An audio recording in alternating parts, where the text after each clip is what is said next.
The views expressed in this podcast are the personal views of the host and their guest, and do not reflect the views held or endorsed by the RAG FM radio network or its affiliates. This is a Dolphin Lives Matter podcast on the RAG FM radio network, because Dolphin Lives matter. I don't like them putting chemicals in the water that turn the friggin' frogs gay. Hello and welcome to episode 5 of the Dolphin Lives Matter podcast. I'm Malenka, your hostess, and I hope that I find you well this month. So today on the October podcast, we're going to be starting a series that I've decided to title Good Earth Stewardship versus Green Politics, where I'm going to be exploring the themes that seem to dominate modern environmentalism. I debunk a lot of them, and also talk about pragmatic ways where we could actually be good earth stewardships and take individual responsibility for the way we treat the earth, rather than just turning to mummy and daddy government to, quote, do something, end quote, which seems to be the modus operandi for the modern green movement. And in this series, I'm not going to be airing it absolutely regularly, so it's not going to be back to back. It's just going to be among other things. But that's the series that I'm going to do. And this first series, I think it's very timely considering all the Greta Thunberg speeches and all this sort of thing, is going to be all about climate change. Yes, climate change. We're going to get into it soon, but right now it's time for the Taiji Report. This is all wrong. The Taiji Report for October 2019. October was a relatively quiet month in Taiji. Things kicked off on the 30th of September, however, with one of the toughest drives for the hunters yet. Around 8:30 a.m. that morning, local Taiji time, Dolphin Project Cove monitors saw 2 separate pods being driven towards the cove. After an hour or so, one pod escaped, while the other pod frustrated hunters' efforts to drive them into the cove for nearly 4 hours. In the end, frustrated hunters had no choice but to execute an offshore capture for this pod of 7 rhesus dolphins. In Taiji, offshore captures are normally only reserved for Pacific white-sided dolphins. All 7 rhesus dolphins were intended for captivity. However, one dolphin died as a result of the traumatic drive and captive selection process. The 2nd of October saw a very quick drive which began roughly 15 minutes after the hunters left Taiji Harbour. This drive was very quick and resulted in the slaughter of 4 rhesus dolphins. The 8th of October saw yet another grueling drive involving rhesus dolphins. This time, after several hours of putting up the sort of fight typical of rhesus dolphins, the hunters netted them into the cove. Dolphin trainers from the Taiji Whale Museum came to inspect the pod for suitable captives. However, none were the right age, gender or looks, and all 6 dolphins, which appeared to be part of the larger pod, were slaughtered. Due to Typhoon Hagibis, the cove remained blue for several days, although there was a close call on the 6th. However, the typhoon was so severe that several sea pens in the area, designed to confine captive dolphins, were mercilessly destroyed by the elements, as well as debris washing into the harbour and into the cove. Dolphin Project Cove monitors documented that a total of 7 captive dolphins were missing after the typhoon, and 3 dolphins were seen swimming around the general harbour and bay area. While these dolphins were recaptured and reconfined, the missing 7 dolphins remain unaccounted for as of the time of the writing of this report. On the 28th of October, a lone dolphin was observed by Dolphin Project Cove monitors swimming around the sea pens in the area. However, that dolphin remains unaccounted for ever since the 28th of October. Also, on the 13th of October, in the immediate aftermath of Typhoon Hagibis, trainers were observed and filmed by Dolphin Project Cove monitors, sticking their arms down the throats of captive dolphins while forcing a tube down into the dolphins' stomachs. This is a routine procedure in captive dolphin facilities, designed to ensure that captive dolphins are fully hydrated. Dolphins in the wild normally get their hydration requirements from the moisture in the live prey they catch. The dead fish that they feed in captivity has been frozen and therefore is devoid of natural moisture by the time it is fed to the dolphins. Captive dolphin facilities usually do not like outsiders documenting this particular procedure, as evidenced by the angry demeanour and behaviour of the trainers on the day once they realised that they were being filmed performing this procedure. Due to the typhoon, these dolphins had not been fed or rehydrated for a few days, due to Taiji Whale Museum staff battening down the hatches against the typhoon. The 16th of October saw the first drive of rough-toothed dolphins of the season, when 17 were driven into the cove, along with a lone pilot whale. This pod were driven very quickly into the cove, and after a long and grueling captive selection process, 4 were taken for captivity, while the rest of the pod, including the lone pilot whale, were released back out to sea. During the live streaming of this particular drive captive selection process, viewers were addressed in Japanese by one of the leading activists in the domestic Japanese movement against these dolphin drive hunts.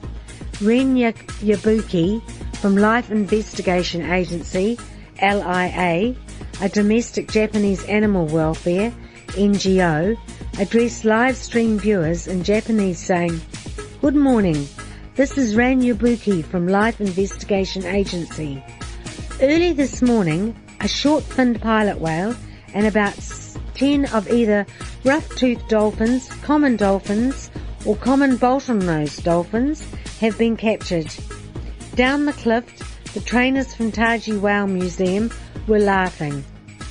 I am not sure where the dolphins are now, as I was away from here for a while. Heard that there are some dolphins in the net. The inside nets were removed, but the outside ones are still there. I cannot confirm them from here. I am not sure what the fishermen or trainers are going to do. It seems different from usual. The situation may have changed due to the drone. Many dolphins were pushed into the nets and captured this morning. I presume they haven't been killed yet. Presume they will be sold to the leisure facilities. They are measuring the size. There are dolphins between the inside and outside nets and fishermen. Hey people in Japan, please look at this very well. This is how dolphins are captured and are sold to aquarium and leisure facilities. They originally lived in the wild, but are captured while they are swimming freely in the ocean. Some days their family are killed in front of them. They are captured and some are killed and some are sold. How do you feel when your family is killed in front of you? Dolphins' brains are bigger than humans, although the size of our bodies is different.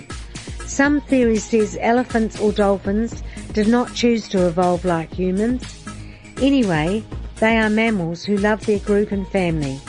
Dolphins are not fish, they are mammals, the same as us that breathe with lungs. They are the same as humans. They kill such dolphins in front of their family and they sell the rest at aquariums. Dolphins are captured and killed in their blood, sold to aquariums, then they are confined in small swimming pools the rest of their life until they die. In China, in Chiba Prefecture, there is a dolphin called Honey, and one aquarium survived. Her children and family died in the same pool. Honey was also captured in Taiji. Can you, everyone, still enjoy these dolphin shows? What the hell is this? If everybody stops going to aquariums or dolphin shows, these incidents will also stop. Please do not go to aquariums.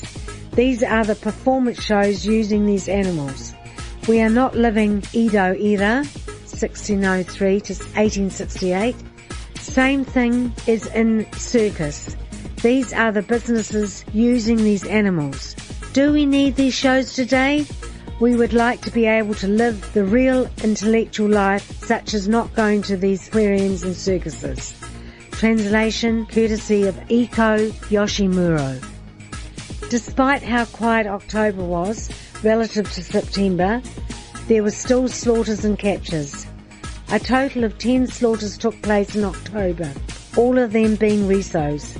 There was also one unintentional death in October, which was also a Riso.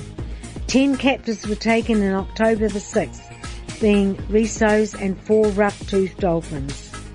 There were only 4 Red Cove days and a whopping 23 Blue Cove days in October, with 15 of them due to bad weather. And that's the Taji report for October 2019. If you wish to keep up to date with events happening in Taji, go to dolphinproject.com. Find them under Rick O'Barry's Dolphin Project on Facebook, or follow our Dolphin Lives Matter Facebook page, where we regularly post updates from Taji.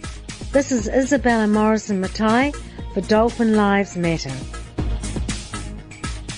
How dare you! Okay, so as I mentioned before, today we're going to be talking about climate change. And the first thing that I wanted to mention is that I'm going to have to go through a lot of science in the first part of this podcast, because I think it's really important to understand the science of how things like our atmosphere and space and all those things work. I'm not a scientist, I'm not very good with figures, so please bear with me as I try and present this very kind of dry scientific data, but I feel it's necessary and I feel it needs to be done.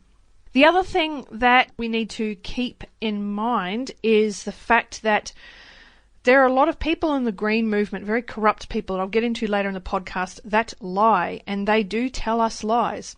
The reason the lies stick is because the best lies and the best liars actually mix elements of truth in their lies in order to help the lies stick and give them credibility. And we must bear this in mind when we're looking at this data, okay? Because there are elements of truth in the whole climate change discussion that we can't ignore, but there are also a lot of lies. I'd probably say it's about maybe 5 to 10% truth and 90 to 95% lies. So let's get into the science, shall we? So first of all, I have to thank the guys at Woodward TV for kind of opening my eyes to a lot of this atmospheric sort of science that I'm going to present. I did fact check a lot of what was said in the video, and I've linked the video in the description, in the podcast notes, and on the link section of the DLM website.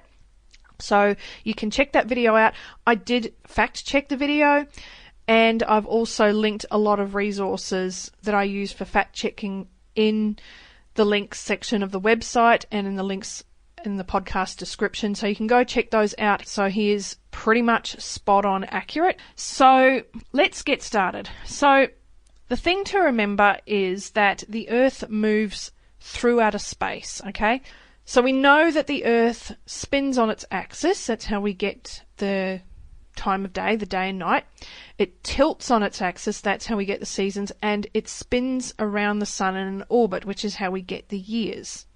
And of course, everything's moving. The whole solar system's moving. The moon moves around the Earth. So everything's moving, but the sun is also moving. So everything in space is moving. So we're never in exactly the same part of space at the same time. We're always moving through space. And that's something to remember as I present this data. First of all, so the Earth is currently moving through a particularly radioactive part of space, and that's the other thing to remember. There's a lot of dust, a lot of space junk, a lot of debris, and a lot of galactic radiation in the current part of space that we're moving through. So the Earth is essentially receiving ongoing bombardments of galactic radiation, or cosmic rays, otherwise known as space radiation. And it's not just the Earth either. It's pretty much all the bodies in the solar system receiving this stuff, and it's coming from the sun. It's also coming from other sources in deeper space. And of course, this is going to mean that there's going to be a lot of solar flares and all sorts of things going on with solar activity as well, which of course is going to influence the climate, because the climate change alarmists never tell us that the sun actually has a direct influence on our climate. They leave out the sun as a factor, but we'll get to that. So this radiation is essentially coming from right across the electromagnetic or EM spectrum, as well as what's called exotic rays, which are rays that we can't really fit into the known EM spectrum. So basically the Earth is surrounded by the atmosphere and the magnetosphere, and these two shields shield us from the worst aspects of galactic radiation and other space debris and things like that. So basically, the magnetosphere is the magnetic field that surrounds the Earth, and one of its jobs is to redirect excess cosmic radiation